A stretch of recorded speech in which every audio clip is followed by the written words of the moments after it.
Hello, hello. What is up? I am Wendy Fortino. I'm your host. I'm here with WOLFpak TV, and I am so excited because today we have the one and only, the star of a show you may have heard of, ABC's Extreme Weight Loss, happened to be my favorite show. We have Chris Powell here today. Woo! Chris, how Hey, are you? I'm good, Wendy. How you doing? I'm good. I'm good. Fantastic. Thanks for having me. Oh my gosh, it's such a pleasure. I'm so stoked to have you. I can't wait for our conversation and to dive into what I want to talk about the show. I want to talk about what you have going on, and I want to talk about what you are going to do in the future. So let's get to it. Okay, yeah, I'm ready. That's hard hitting questions. I'm guessing, right? Oh yeah, Yeah. definitely. I think to set the tone, I think probably the best thing to do is I want to show your introductory video from Extreme Weight Loss. Just kind of refresh everybody. This is the trailer for you. My background was in sports and performance, and I'm really a physiology geek when it comes down to just the science of human body and movement and taking the human body to its genetic potential. Yeah, you're in it. Beautiful. That's fascinating for me, and that's the way that I love to train. How's that? I can still take those same principles and I apply them to the morbidly obese as they go through their transformations, because really movement is the same. I scale it down to their ability level, and then I draw them through to a point where, before you know it, in their transformation, they're actually moving like an athlete.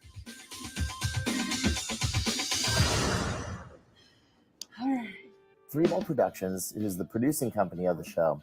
Good. They contacted me after seeing a show that on TLC was a documentary that I did with my best friend David Smith. He was 650 pounds, and over the course of just under 2 years, I took 400 pounds off them. So Three Ball Productions contacted me and they said, look, we've got a concept for this show. Can you do a transformation like that 8 more times? When I'm actually creating the movements for my people, I know what they're capable of doing and what they're not quite ready for yet.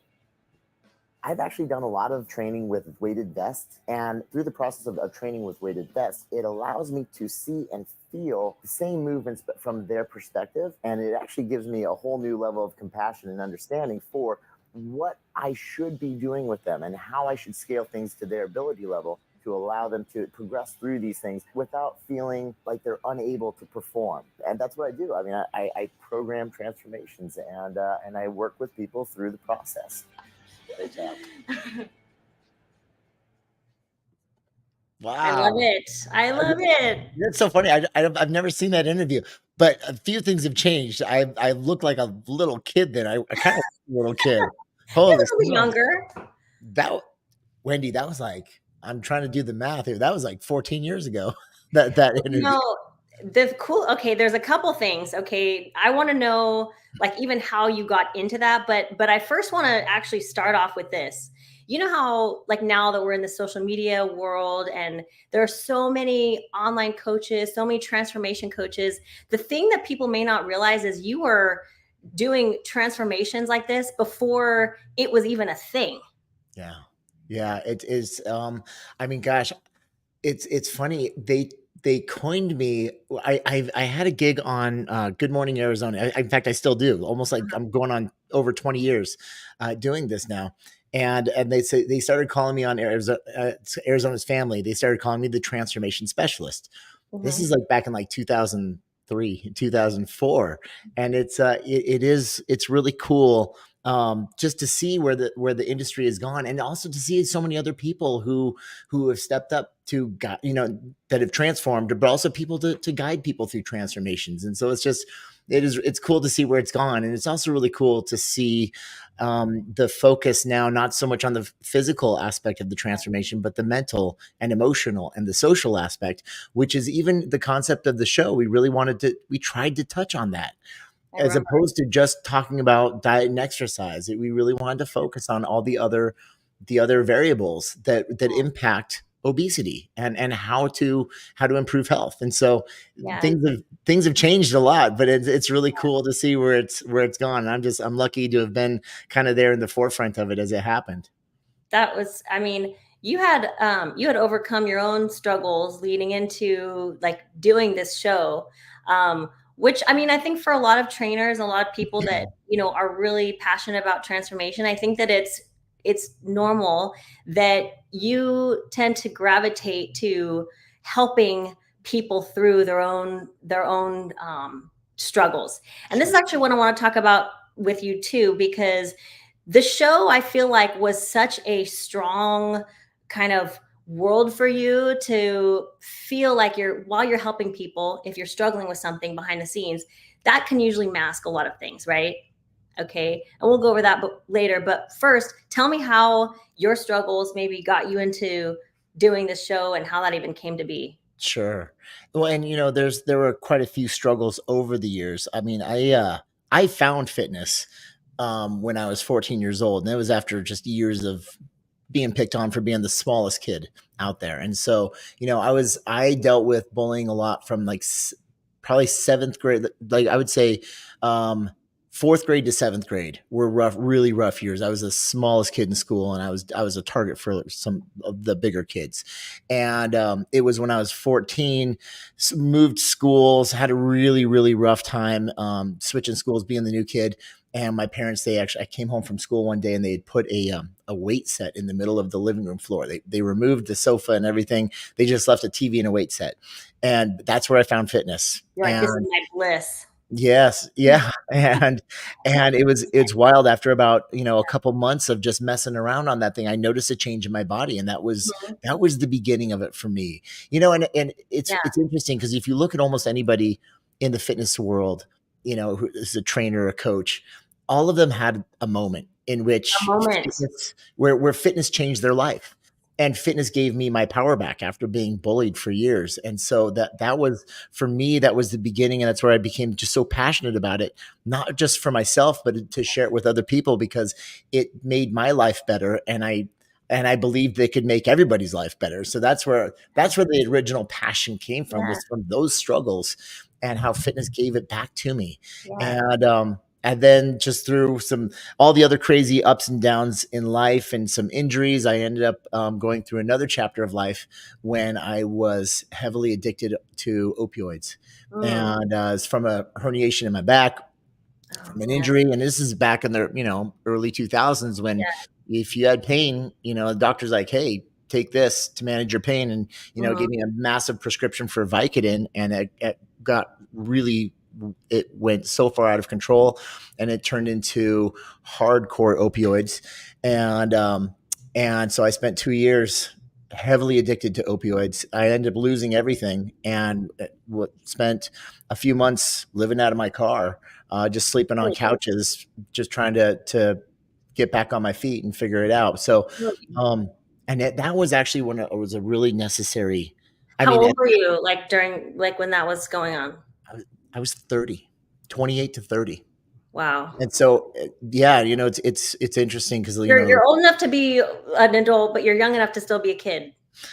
1,000%, and it's interesting. I talk to some of these younger kids, and they're like, in their mid 20s, and they're frustrated because it hasn't come together for them. I'm like, chill. I was homeless when I was 30. It's like, you're ahead of me and so if I could turn it around, you could turn it around. Wow. But I lost everything between 28 and 30. And that's when the addiction began, was 28. And then it just went further and further downhill from there. So, but it was, it was really difficult at the time, clearly, but it was going through that whole chapter of my life that I also realized I wasn't invincible. And it opened up my eyes to addiction, and it gave me the gift of compassion, because I didn't have that.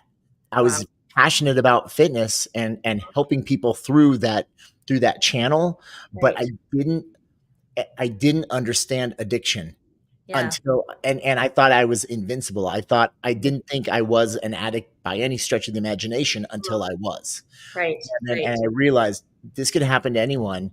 And wow, and then it again, it gave me that compassion to then, as I approach people who are going through the process, who are dealing with food addiction, Right. alcohol addiction, drug addiction. I felt so much more connected to them, and I could approach them with a whole new level of empathy and compassion, and tailor my approach to lower the barrier of entry to guide them through. And so that's where my struggles led me to doing what I do now, and it really changed my approach to transformation. I mean, for everyone, it's different. For Drew Manning, he goes from fit to fat to fit, right? No, I think you're so right. I think that we reach this next level of understanding, and also you're on the other side, right? You're on the other side. You feel like you've overcome your struggles. You're now ready to kind of spread your wings and deliver your gifts to everybody, and try to, it's like, okay, I've kind of dealt with my demons, and now I want to help other people. And I think that that's so common. And like, to go back to that moment, I want to just kind of touch on that, because I had a moment too. And for me, it was in junior high. I remember I have a twin sister, and we have totally different sets of intelligences. Like, she's an attorney. I'm just kind of a free flow, creative kind of a person. We have just different brains that we use, right? Different sides of the brain. And so for her, it's like she could look at something and she could memorize it. And for school was always really easy for her. For me, I struggled because I was having a hard time focusing. But when I found that I was athletic and that I was, I could succeed at that, that gave me that glimmer of, oh my gosh, right? Like, this is my thing. I had confidence. I'm like, if I could just have other people feel this same feeling, oh my God, right? That's it. It's like everyone has to feel this, because oh my gosh. Yes, it's like you got this. You found something so special, and you just want to share it with everybody because it's so life-changing. I get it, Wendy. I totally get it. Well, and I think a lot of people that want to help people, they do feel this, but with you, it's magnetic. I mean, when you were on that show, I'm telling you, I could feel it like oozing out of your skin. You could just tell that you wanted to just get in there, and you wanted to feel what they were feeling, and you want to help them. You wanted them to understand that you knew what they were going through. And I didn't know what you had dealt with. I didn't know that you had the addiction problem, but there was something about the way that you were connecting to people that told me he's been through something. Like, for somebody to be that in it, there's something he's understanding on a level that I don't think would be normal if he didn't go through his own demons, right? Yeah. Well, thank you for the kind words. Yeah. And I genuinely feel, I feel with every ounce of my being that I'm here to help people through the journey of transformation. I love it. I live it. It's who I am. I was a trainer before the show, and I'm a trainer after the show, and I will always be this. And I'm just on this perpetual journey and I'm a perpetual student as well, and always learning, because I didn't know it all, and I'll never know it all, but I'm just trying to learn as much as I can so I can turn around and relay the information to help people not suffer anymore. Yeah. And I went through my own suffering, and I spent, even before the show, years working with people who were suffering, and they didn't need to suffer. And it wasn't their fault by any stretch. It was, most of the time, they just didn't know. They didn't have access to the information and the guidance. And so this is just, I feel like it's my calling. And thank you. It's definitely your calling. I really appreciate it. Well, it takes one to know one. It takes one to know one. How many seasons did that show go for? Well, you ran for 5 seasons. 5 seasons. Yeah. What year was the first year? It was it first aired in 2011. Okay, 2011. Yep. Went all the way through to 2016. Yeah. It's wild. And we ended up doing 76 transformations total. 76 total. Yeah, it was really, really something. So it's just so cool to see. Yeah, just to have been a part of. That would have been amazing. My gosh, that would have been so amazing to be a part of. But I enjoyed watching it. I enjoyed being a fan on that show, so that's okay with me. Well, thank you for watching. Thanks for keeping me employed. years. Oh yeah, no worries. I did it all by myself. No. Oh, I love it. I love it. Thank you. So when the 5 years ended, okay, and you were now, how did you hear about the show ending and how did that affect you? I want to know about that. I will never forget the moment it ended. It was after the so it was, I believe it was after the third show in season 5. I was driving south on the 202 freeway in Arizona, and I ended up getting a call from ABC headquarters, and Okay. it's a very recognizable number. And so, and I've had, a handful of phone calls from them before, but I recognize the number, no problem. I pick up and I hear, Chris, it's Paul Lee, and Paul Lee is the CEO of ABC at You're the like, time. Yeah, and I'm like, hey, Paul, what's up, buddy?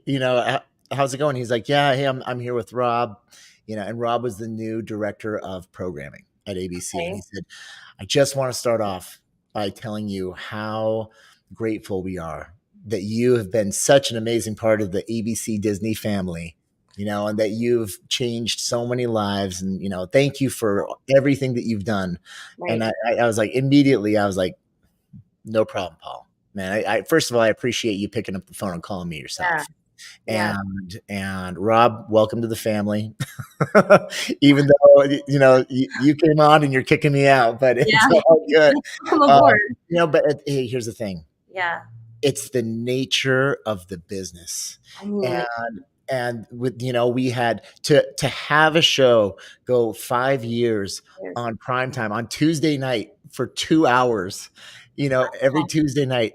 yeah. What a blessing! What a ride to be able to have that an audience like that. This is back then, as social media is starting to grow, and so everyone was still watching TV, but to have that audience and then to turn around, and they ended up selling the show to 148 countries around the world, and so which was just, again, like, I'm pinching myself.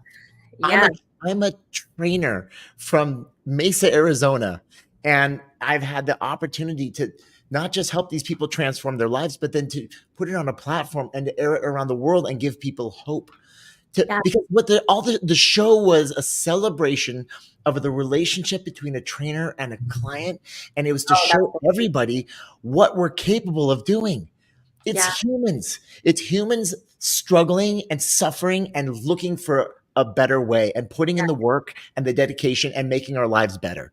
And it's like, man, what I think to your point, like, a lot of people looked at you as their mentor. Like, a lot of trainers, they would, see you, responding to different situations that were going on the show. And you had such a great approach that, and then also to see the results from your approach, to see the feedback loops and everything.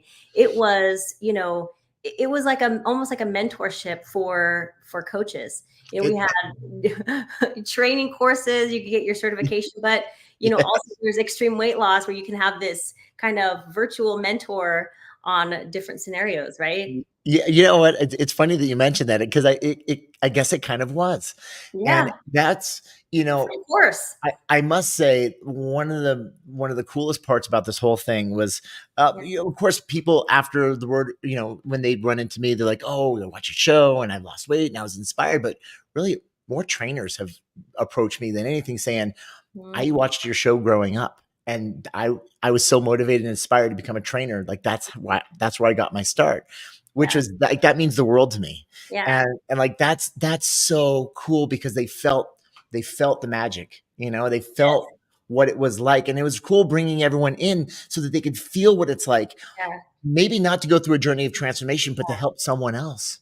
And so everyone kind of got something different out of the show. And that was the point of it all, was to be the celebration of a relationship and that hard work and overcoming obstacles to succeed. So it's been really good. Just, again, I'm blessed. I really am. And I don't go a day without sitting back and thinking, man, how lucky am I? And how lucky was I to just have had the opportunity? I mean, luck is the collision of like hard work and opportunity, right? Is that what? Yeah, and by no stretch was I an overnight success. That's for sure. I mean, it's like I think there's more to it than luck for sure, There was but plenty of perseverance. Let me tell you. yeah. Here's a funny story for you. Actually, even the concept of the show, I had pitched it to another company when I was living out of my car. I No. pitched it, to Endemol, which was at they're the producing company for American Idol, and they were huge at the time. And it was just through a friend of a friend. They got me a meeting. I sat in front of them. I pitched the concept, and they said, "Yeah, no, we're not interested." And the funniest thing, it was just the concept of a show, but I gave them the example. For the example I used, I said it's almost like the host of the show would be like the Ty Pennington of weight loss, and Ty Pennington was the host of Extreme Makeover Home Edition. Yes. And I use that as an example. Yes. And when I developed the show with the other production company, with the one that ended up creating the show, Three Ball. When they sold the show, the working title of the show was called Obese. Right. It had nothing to do with Extreme Makeover or anything. Which is such a taboo word now, by the way, to say that. It is. But that was the working title of the show, because and it was a serious docuseries about the mental and emotional journey of transformation as people go through the physical transformation. And it was a bidding war between networks to buy it. ABC ended up buying it. And when ABC bought it, no one said anything to them about Extreme Makeover. And they said, this show is not called Obese. This show is we want to make it part of the Extreme Makeover series. Nice. So which, by the way, when that whole thing happened, I was like, whoa, like it had almost like, it was like manifested, because that was the concept that was originally pitched. Right. 2 years prior. They didn't get any word of it, and they ended up giving it the name. But then you feel really good about it, because the network that takes your show is so aligned with you right off the bat that you're feeling so good about this. It's like it's just it sounds like such a win-win scenario, right? It was beautiful. And the way that everything it aligned perfectly. And then, ABC, Disney, it's so family friendly. And so it just allowed us into so many homes. And so, the whole thing was just serendipitous, Oh my gosh. You did the show, and I remember you were pretty much by yourself for a while, and then you brought your wife. I think you guys are no longer together, but you brought her into the show. Ex-wife. Your ex-wife. I'm sorry. No, I'm totally messing with you. I know you guys are on really good terms, and I see you guys are on really good terms, which is great. But that was, so when did she come into the show? Because it was just you, and then it was you two before the show ended, right? Yes, exactly. So, and she had actually been helping behind the scenes in seasons 1, 2, and 3. Yes. And so, just as far as supporting the cast members, if they were struggling or anything, because I was so busy on the road, I was going out and I was visiting all these people, and I spent so much time out there. And so she was always there to help them out, just for anyone who was struggling in the process. And so it was in season 4 that the executive producer was like, well, hey, be a part of, an episode or two and to help out. And then in season 5, they're like, hey, you know what, you guys, let's do this together. Let's try it out. And you guys are great together. I mean, what a great duo. I mean, America just fell in love with the team, training team that you guys had. It was amazing. Yeah, it really was a blast. And especially the experience with her, because a lot of times you go through something like this, and you spend a lot of time out on the road and by yourself, and there's all these memories to be made, but there's no one to share them with. And so then it really was awesome, just being there with her, sharing the experience together as we help these people change their lives. Totally. And then but it ran 1 season. I know. Doing it together, but it's all good. I coach with my husband, so I totally know that, it is, really cool when you have that dynamic. So, I mean, that was really, really awesome. And then, after, so the show, and I'm kind of going on a timeline, sorry. No, this is good. It makes it easier for me to organize it in my mind. Processing it as we go. But Yeah. after the show ended, okay, you then you're like, okay, now the show's over. And I know you started a whole bunch of new stuff after that. So what happened there? Where was your mind? What were you going through? What is that experience like? Because most people will never even come close to actually, seeing what that would even be like. So Right. So, well, after the get us, show, get us in the mood. yes, yes. So after the show ran its course, of course, it was difficult because it was such an incredible ride, and we saw it going on for years, years to come. But nevertheless, it's the nature of the beast with programming, and they needed to try something else. 5 years is a long time, by the way. The 5 years is a long time on network television. That's for sure. That's a win. There's no doubt about that. So, but here's the thing: when we were doing the show, here's the catch. The show, if you remember this, it would start out with an introduction of an individual, and then the screen would go black, and it would say, and Stacy wrote a letter to Chris Powell, and today's the day that she found that she was chosen. And then then I would come in and I would surprise them. And so the thing is, because the show would, it states they wrote a letter to Chris Powell.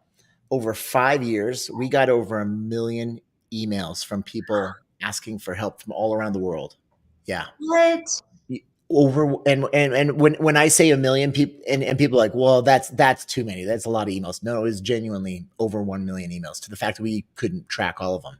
And they would just come and every time that we would go to the PO box, it was just the postman would just take buckets. Now, did you get to read all those? No. I mean, you get to read 1 million? That would be a full-time not job. all. No, I mean. Yeah, I was going to say that's a full-time job.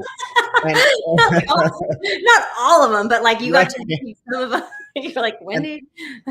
And that's what was so difficult about it. And I'm leading into what we did after the show, because it was heartbreaking to read the letters. And they shared things with me in these letters that they wrote that they had never told anybody about trauma, and abuse and loss and death and abandonment and bullying. And I mean, you couldn't imagine the pain that people were actually writing or emailing in. And this started in season, right when season 1 started to air, the letters started pouring in.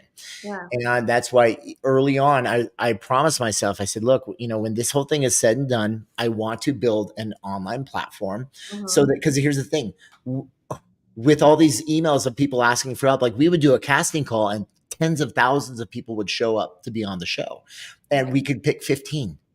Who were we to pick who gets to transform and who doesn't? Right? It's like everybody, everyone should have the opportunity to transform, to have the guidance. And so I promised myself, I said, look, when this thing's said and done, we're going to build an online platform so that people can actually have a transformation experience. And so by, the show ran its course by August of 2015 was the last episode of season 5. And then in October is when I broke ground starting to build the online platform that at the time we called it Transform. And so I ended up building the Transform app. It took me 2 years, and we launched it in 2017, and it ended up taking off, and it was incredible. The whole experience there was just wild. And I got to build an app from scratch. And so it wasn't a pre-built template or anything, but I got to build what I wanted to build. Yeah.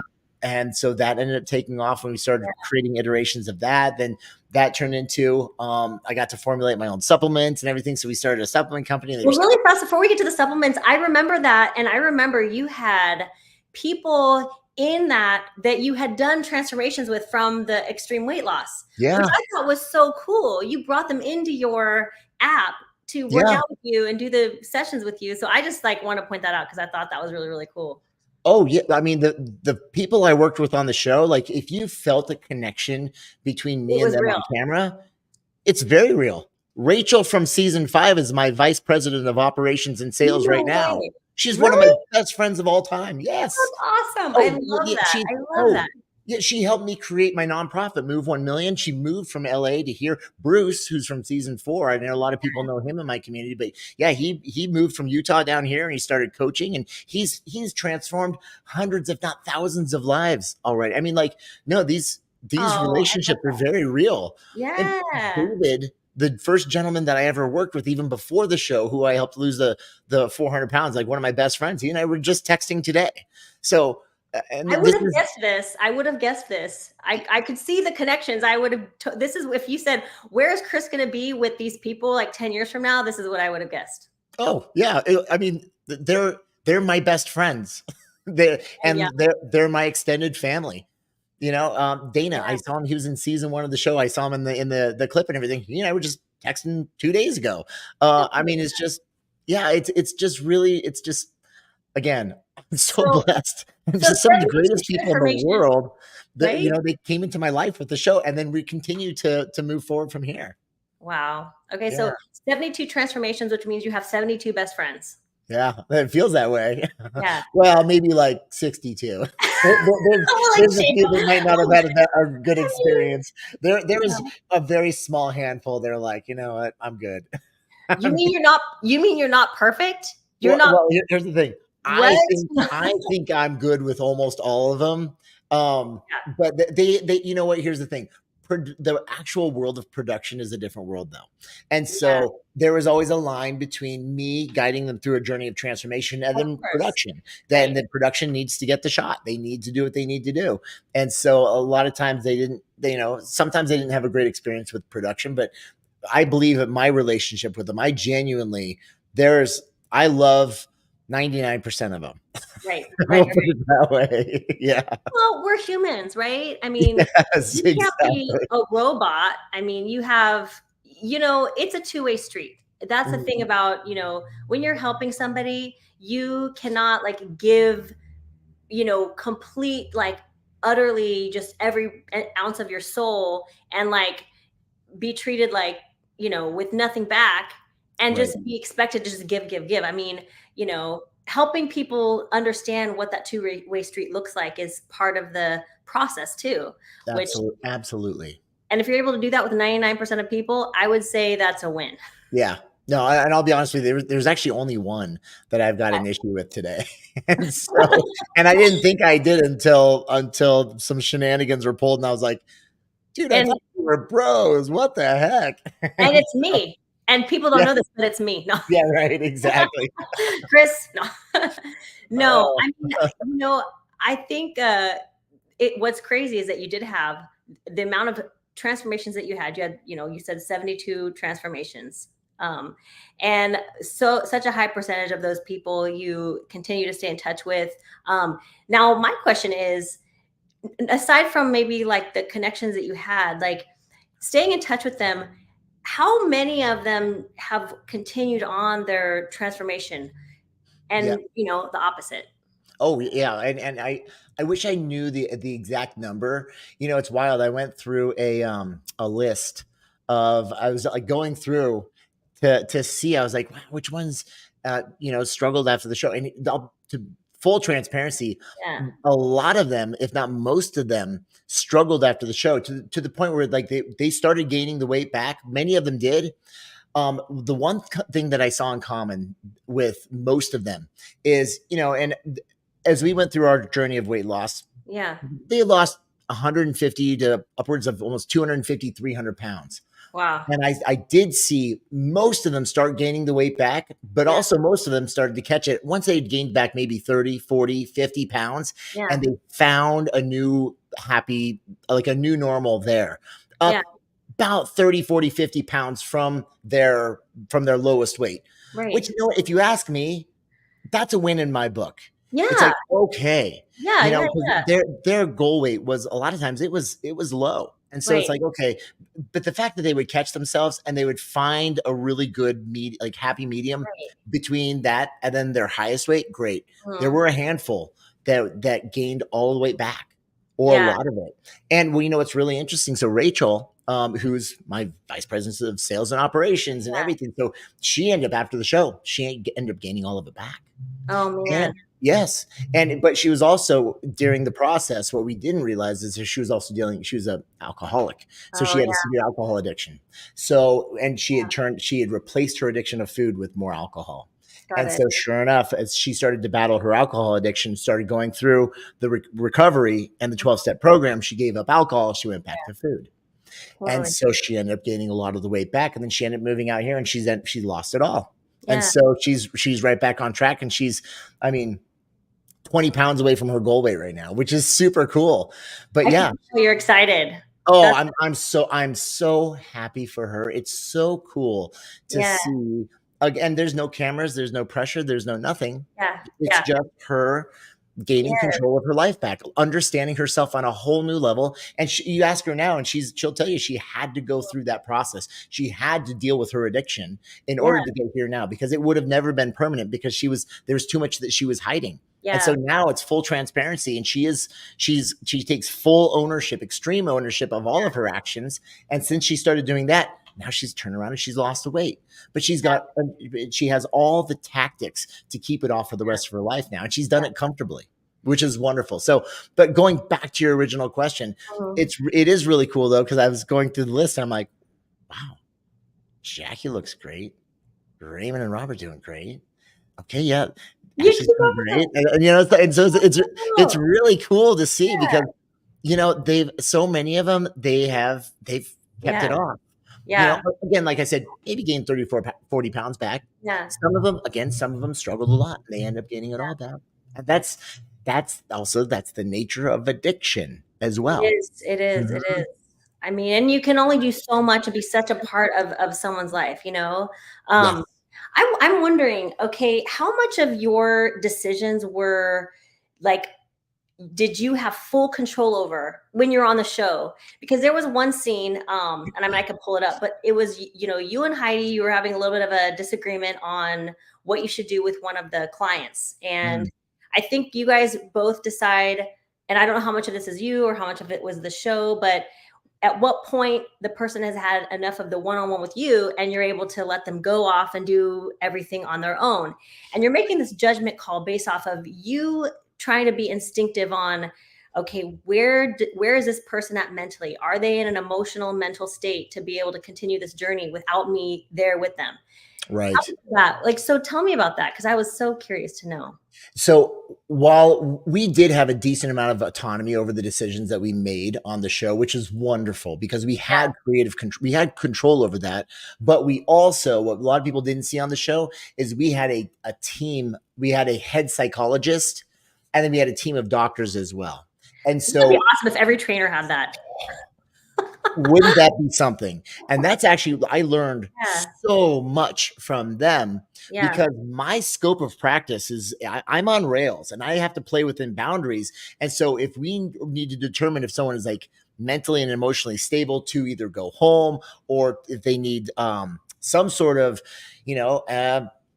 intensive outpatient program or something, like whatever those calls are, it was wonderful because I could reach out to the head psychologist, and then we could collaborate with production and say, look, this is what's in this individual's best interest. So we have to make a call on this. But what you could see, I mean, even as far as some of the arguments on camera, a lot of that's real. Yeah. And yep. And so, but again, we had access to an entire team who had to make those calls, because I'm not licensed to make a call on someone's psychological state, Right. or even on their physical state when it comes to pharmacology, whatever that is. We leaned on the doctors for that. So again, thank goodness I had that team, because we had to do it right, and so going back to the fact that I learned a lot from them, and we would collaborate and then decide what was in the individual's best interest. Right. Yeah. I mean, that's good to know, because, we don't really have that right now. I think that, the online coaching industry, I guess you can call it an industry now, right? It is. There's a lot of them out there. It really is. And I would be willing to bet that most people don't work with a psychologist with their clients. And, that's, I think, something to touch on. It's a little bit scary to think about how there are people who are suffering with like eating disorders or mental issues or whatever the case may be.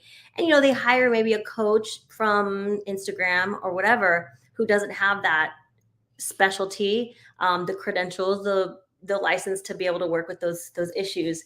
What are your thoughts on that? So I'm gonna come at this from both sides of the coin. And I know you're gonna be diplomatic, but I will be to a certain extent. Yeah. Because there is a line, and the line is black and white. It actually is. But here's the thing. I understand from a coach's perspective, if they're hired to help an individual, they feel a lot of pressure. And I'm guilty.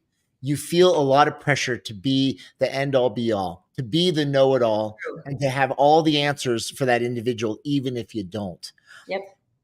Now, and then on the flip side, because of that pressure that a lot of us put on ourselves, we would find ourselves in a precarious position where we might start giving advice that's not good advice, you know, and we could certainly do more harm than good in that space. And so one of the one, and it was a very humbling lesson for me, but I had to learn to actually say, I don't know the answer to that. And to learn, you know, certified trainers, one of the very first lessons you learn is it's called scope of practice. Like, here are the parameters that you can work within, and you can paint all you want within these parameters, but you don't go outside of those lines. And so, but a lot of us toe the line, and sometimes we'll jump forward because you feel that pressure to do answers. But then, you know, what's crazy, Wendy, is I found that when someone would ask me a question, and if I say, you know, shoot, I don't know the answer to that, or you hold a lot of power on that answer. I'm not licensed to tell you. They respect me even more. Absolutely. It blew my mind. But when I actually started using that and saying that, because I genuinely didn't know the answer, but I could actually point you in the right direction on where to find it, or I could let me go ahead and send you some resources so that you can get the help that you need.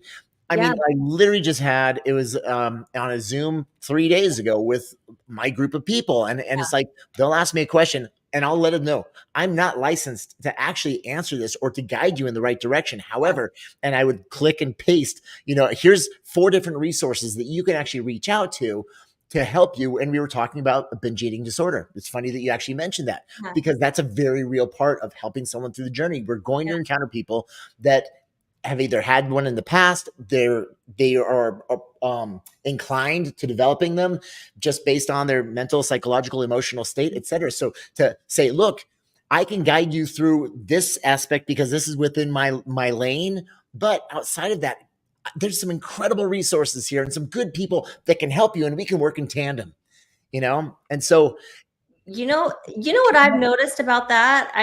This is my observational analysis. Okay. Take it for what it is.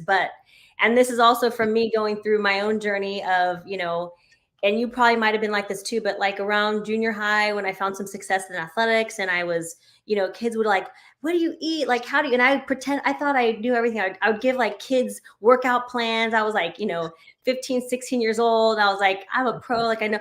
And then like, I felt like I had to have the answer to everything. So it's almost like, the younger and less experienced and less knowledgeable I was, the more I was giving away information I didn't know, right? Yes. As you continue your journey and you have accomplishments and you have education, you have experience and you have knowledge, you get to a point, and tell me if you agree with this, where you feel confident, you don't feel like you have to prove anything. And you don't really feel like if you say, I don't know, anybody's going to not have respect for you. It's like you've earned the respect. You don't really need to prove it by knowing the answer to this. And for me, that's just kind of how I feel like, you know, from my observation and also from my experience. I mean, what are your thoughts? 1,000%. There's a term that's coined for this. It's called the Dunning-Kruger effect. I don't know if you're familiar with it. If you look up the Dunning-Kruger effect. Dunning-Kruger effect. Yes, it goes right back to it. The less you know, the more most people pretend that they know, or the more they think they've got all the right answers. True. The more you learn, the more you realize, pardon my French, but you don't know shit. We're gonna have all these people walking around say, I don't know anything. I don't know anything. They're gonna go, now everyone's gonna think that I'm smart because I'm just gonna walk around and say I don't know anything. I know, right? And it's the funniest thing, but it's true. Like the more I learn, the more I go, oh my gosh, the systems of this Yeah. machine, from physiology to psychology, holy smokes, it's mind-blowing. It's so vast, and there's so much we don't know. It's just like all we can do is, and even with all the emerging Yeah. science and literature and it's great, all the studies that are coming out, and the fact that most people are really starting to lean heavy into what do the studies show. That's all we can go off of now. What does the study show? Does this make sense? And who is the target audience? And was it a randomized controlled trial? A human randomized controlled trial? Was it double blind placebo controlled? All these different things. It's just like, No. oh my gosh. Like, if you're looking for a study that supports your belief, you're going to find it. That's exact. You can find a study that will support just about anything. And this is where it gets tricky, because now it's like everyone starts leaning into the science and but you can find a study that supports just about anything. So Right. now people are saying, yeah, but the science says this, and the science says this, and the science says this. Whatever you want to say. Man, now how do you filter through that? And so it gets tricky. And then you know what the answer is? Look, I don't know. But here's what I observe. And yeah, here's what I've observed. And this is like from the literature I've gathered, it seems this way. It's funny because when you talk to people that really know the science world, and they want to try to stay as accurate as possible, they'll never give you a solid answer. It would be, well, the literature seems to suggest this.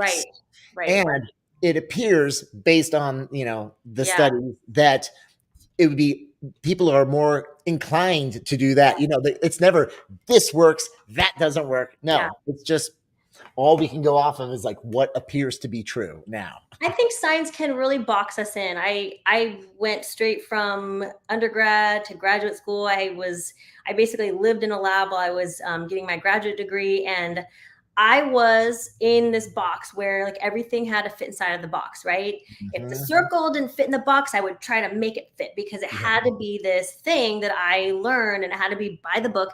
And so that was before I had a lot of experience, right? You get out in the real world, and all of a sudden you realize that, you have a basic level of understanding, but you start to realize there's all these variables. People are variables.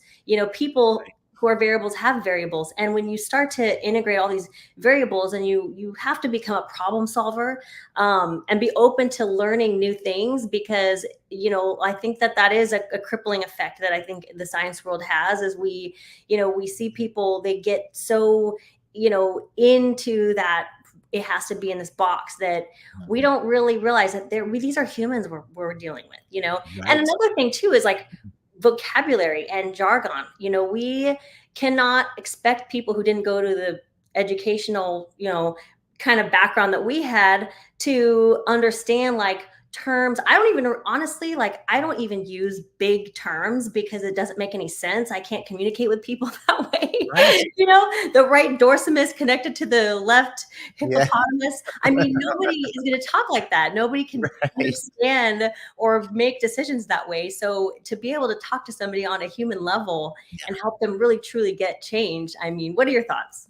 Oh, 1,000%. Because this is where for years, doctors, scientists really had a hard time communicating what it was that they wanted to communicate, because they couldn't, because the lay public and the lay audience, what they need are that break it down for them. You got to keep it short and sweet so that they understand it, because already their mental bandwidth is already taken up in so many other ways. Draw as many parallels as possible, create metaphors, use examples, like physical examples where you can actually show visuals of how something works. I mean, as long as you can do that, you can explain very complex. I mean, and here's the thing: you'll never do the complexity of some of these systems justice. Right. But all you need to do is just make it simple enough so that somebody can apply it to their life. They can apply the first step to their life. That's the win right there. If you literally just get someone from A to B, which is the most difficult step of all. If you can just explain it in simple terms, man, because once you get them from A to B, you can get them from B to C. Yeah. And then, and then we can just push them along down the line until they completely transform their life. But in the meantime, it's whoa, okay, hold on. Let me just break this down for you and make it as simple as possible. Yeah. That is, I truly believe that is the most effective way to teach, Yeah. and to move the masses, also the people that really need it. I have a question. Do you always have this level of energy? Only when we talk about this. Okay.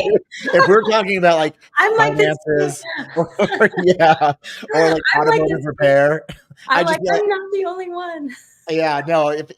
This is the only topic that excites me. Everything else, I just be like, yeah, nah, Yeah. nah. But yeah, no. Like this is, I can't help it. It's been like this ever since I was 14. So I love it. I'm the same way. People think I'm crazy. Yeah, you get it. I get it. I 100% get it. Yeah. Really quick, I want to talk to you about, okay, something that you've been passionate about. I kind of saw a little bit is, and I pulled this up and I took it down because we kind of talked about something else. I didn't want to, but I want to pull it up again. And you talk about, and it's funny because I interviewed Drew Manning too, and he was into this also, but you guys are really into like somatic breathing. I used to run a talk show, and I did an interview with someone who was expert in somatic breathing. So I actually did experience this, but it was on set and I wasn't really able to let it go. Yeah. So is this like something you've recently taken up, and tell me more about that? So I found breath work just a couple years ago. However, I was using different breathing tactics just to calm myself down, just to deal with my anxiety and stress, just because, I mean, life's crazy and we're going through a lot. And so I turned to, it's called box breathing, combat breathing. It's where you inhale for 4 seconds, hold for 4 seconds, exhale for 4 seconds, hold for 4 seconds. And I started repeating that. It was actually going through my own little mental health battle, is when one of my therapists recommended I just start focusing on my breathing techniques. So I would go walking out in the desert and I'd focus on my breathing, especially when I felt a lot of anxiety coming up. And I'll be damned, it worked. Like, it genuinely helped me. So then I started looking into other breathing techniques, but I kept falling back to box breathing because it was easy for me to remember. It was easy for me to implement. And it was like instant triage for my stress. Okay. Which at the time was almost debilitating. It was getting to be way too much. And it was like, I'm going to, in full transparency, I thought it was a bunch of woo-woo stuff like, oh, breathing, mindfulness. And I was like, yeah. I hear you, but I'm into, training, nutrition. I'm into the mental aspect of it. But it was like this whole mindfulness breathing thing. I was like, okay, really? It helped me. It changed. It makes sense. It does. I feel like when you're stressed out, I feel like you're sitting there and sometimes you forget to breathe and you're almost like stunted in your moment. And I realized that I'm like, oh my God, I've been like working so long and just like kind of in this moment of pause, and I haven't really been breathing. Yes. And when you don't breathe, you're not getting the oxygen and the blood flow and the circulation through your body. So it really does make sense, from a physiological standpoint, also mental. But absolutely, I couldn't agree strongly enough. And I realized, I was living my life in these like very shallow breaths, and it was dominating most of my days. It was to a point where it was almost crippling. And as soon as I started breathing, I started taking way more control. But it also gave me a chance, even in difficult moments, I found myself breathing, and it kept me crystal clear throughout even through very stressful conversations and everything. I was present, I was clear, I could think well, I was focused, and it increased my energy. And I was like, well, I got to look more into this.